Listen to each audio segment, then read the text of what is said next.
Siguiente.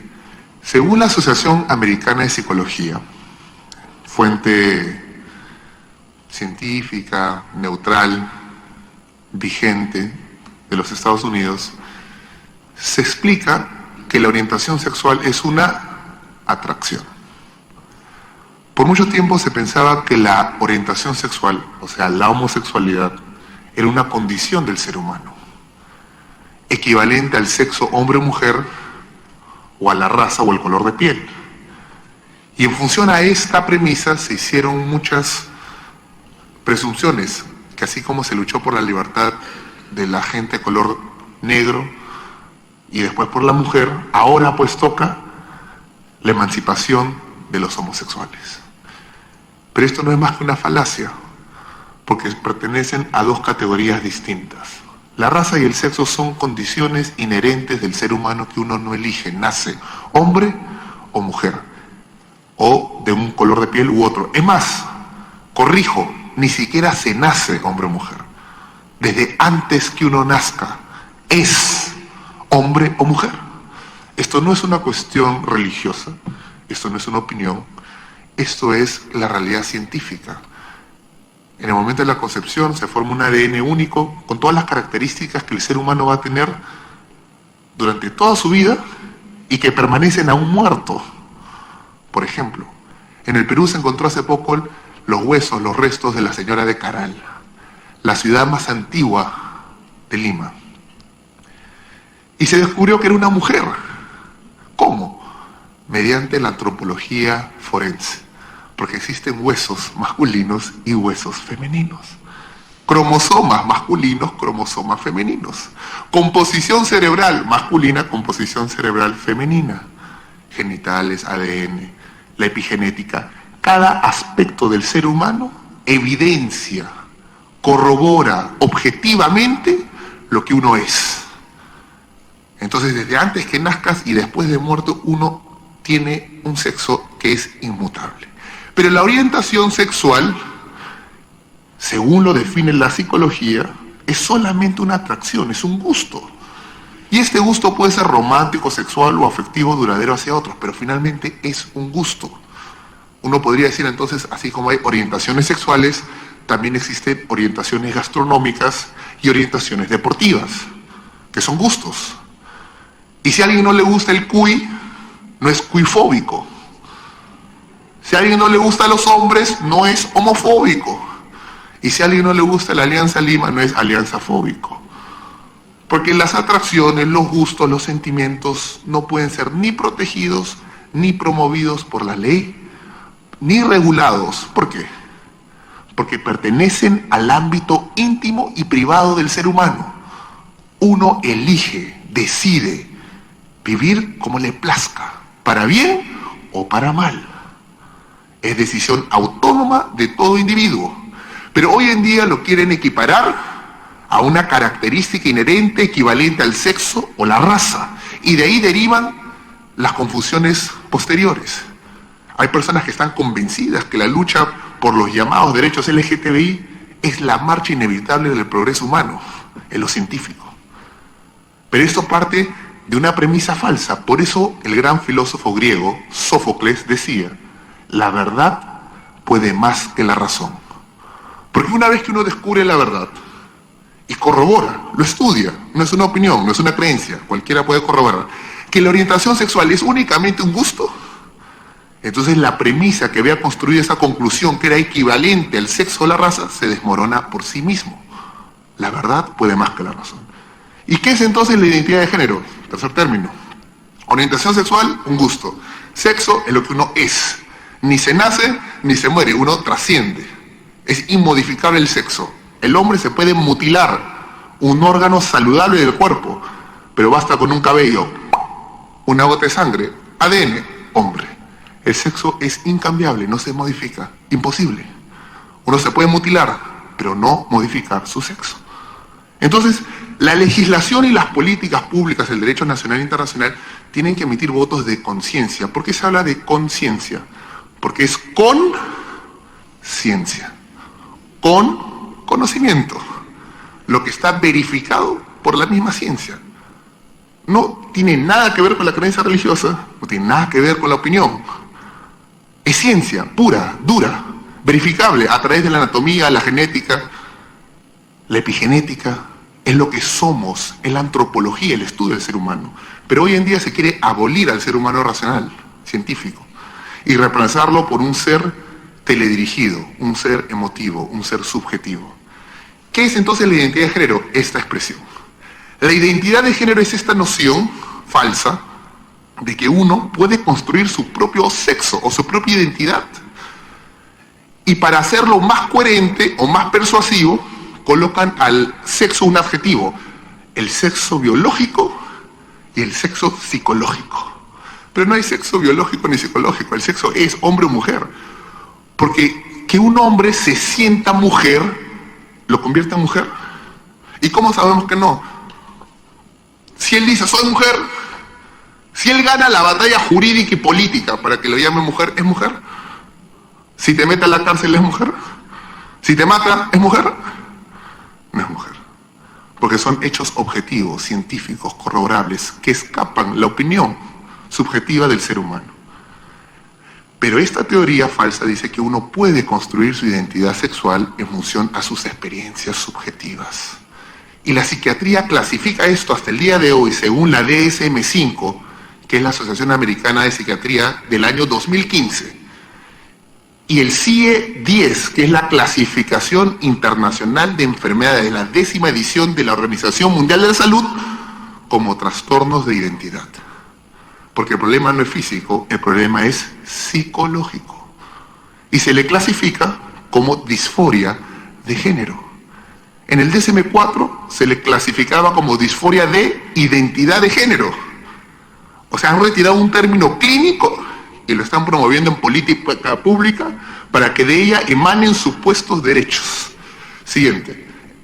Sí, bueno, hay una pausa. Ese es el caso de un peruano. El primer hombre que se mutiló su órgano reproductor, ganó la batalla política y jurídica nacional en el Perú y en Francia para que sea reconocido como una mujer, cambió su nombre a mujer, cambió su sexo a mujer, sexo ficticiamente, no políticamente. Y después denunció al Estado francés y recuperó su identidad, su nombre de Carmen Claudia Fernando y su sexo de mujer a hombre. Y cuando llega el caso a la Corte Suprema de Francia, los jueces piden y solicitan las pruebas médicas. Examen bioquímico, ¿qué dice? Hombre. Genético, hombre. Cromosomático, hombre. Obviamente es hombre. Recuperó su identidad, su nombre, y ahora es Fernando Ñaupari. Siguiente, por favor. Ahí hay un caso, una imagen de un niño, Tomás, inglés, de 8 años, que sus madres, que supuestamente lo habían adoptado, que en realidad eso es una precisión importante.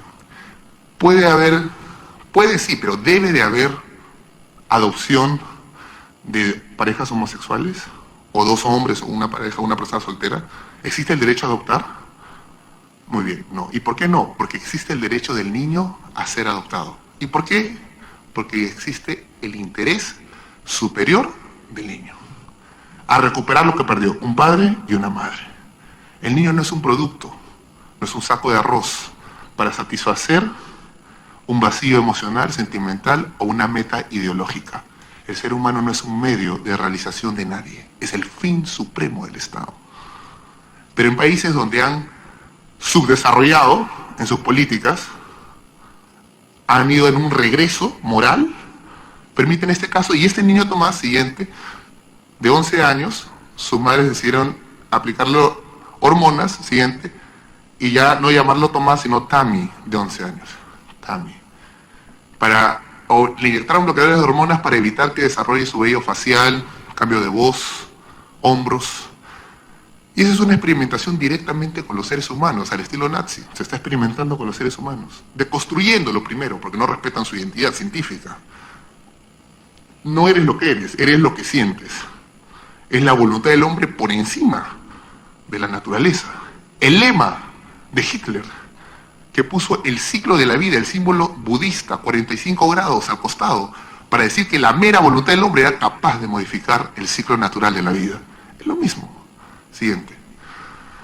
Y esto, en vez de ser denunciado, lo celebran y ya no le llaman ideología de género. Nada menos que National Geographic de este año, en su portada de febrero, ya no le llama ideología de género, sino revolución de género.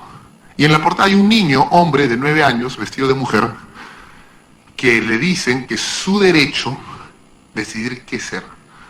¿Y por qué se dan estas situaciones de supuestos derechos sexuales del niño o la identidad? Porque finalmente el Estado lo que hace es deconstruir la primera institución que es el fundamento y la base de la sociedad, que es la familia. Y al destruir la familia, entonces el Estado se asume como el ente regulador moral de cómo administrar tu vida personal y familiar. Por ejemplo, en Noruega hay un caso particular. Noruega, que uno pensaría que es un país plenamente desarrollado, tiene un problema actualmente.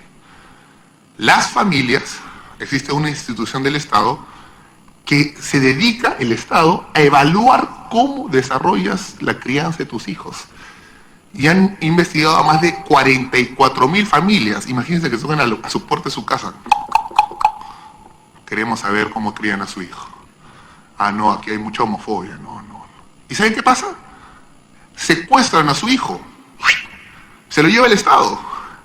Y le entregan en adopción. ¿Por qué? Porque ya la familia fue abolida. No hay derechos de familia. El ciudadano, el buen ciudadano de la buena ciudad que tenía servidores públicos, ahora se ha convertido en un súbdito, un sujeto del Estado, carente de derechos. ¿Tienes ahí el video? Entonces, des souffrances individuelles. On m'a enlevé mes 2 garçons il y a 2 ans et demi. Se mêlent à des mémoires brisées. Le 3 décembre 2015, j'ai perdu 5 enfants. Ils ont failli en prendre 6. Ses parents et des milliers d'autres sont en lutte contre le système de protection de l'enfance, appelé Barnevernet en Norvège. Ces agents sont présents dans toutes les communes. Chaque année, ils enquêtent dans plus de 44 000 familles. C'est 3 fois plus qu'en France. Et chaque jour, ils décident de placer 4 à 5 enfants. Cada día deciden retirar de 4 a 5 niños, imagínense. El Estado propietario de sus hijos.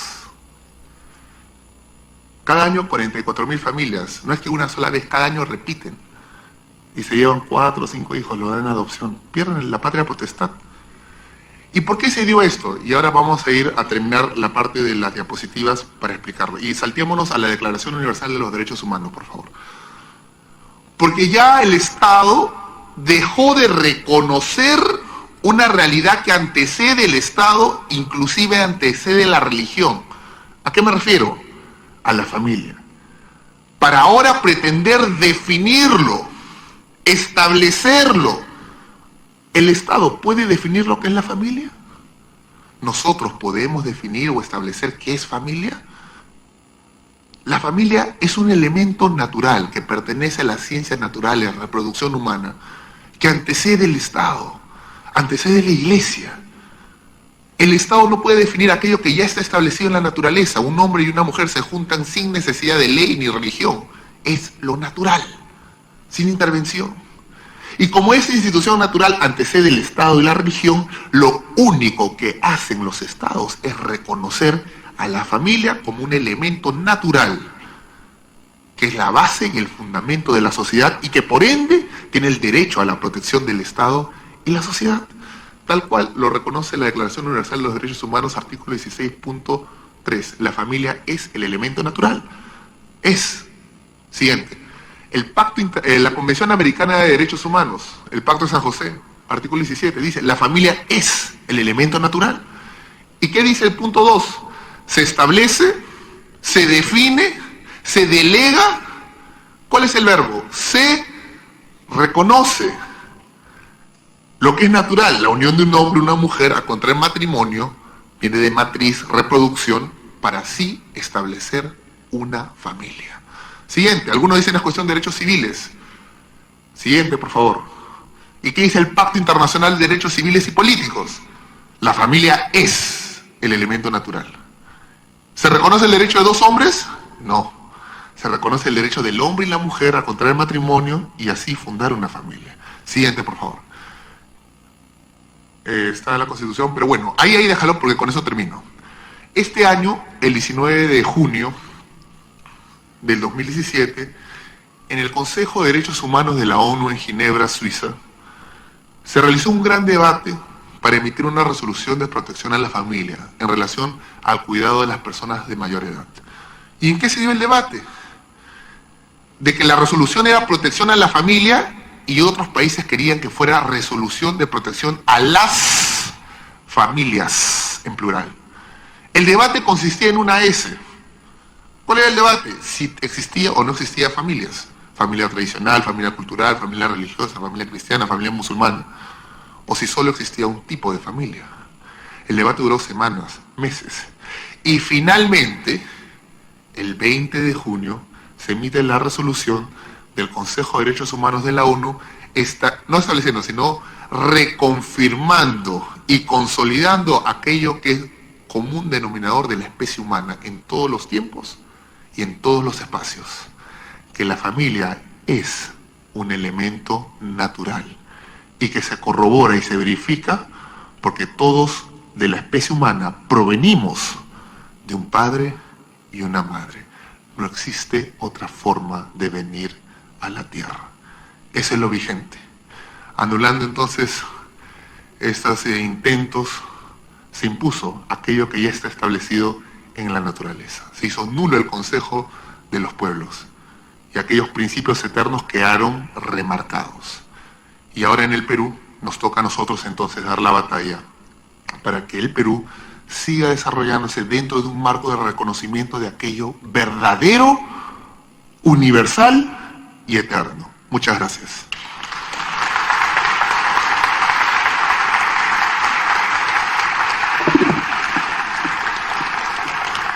Muchas gracias.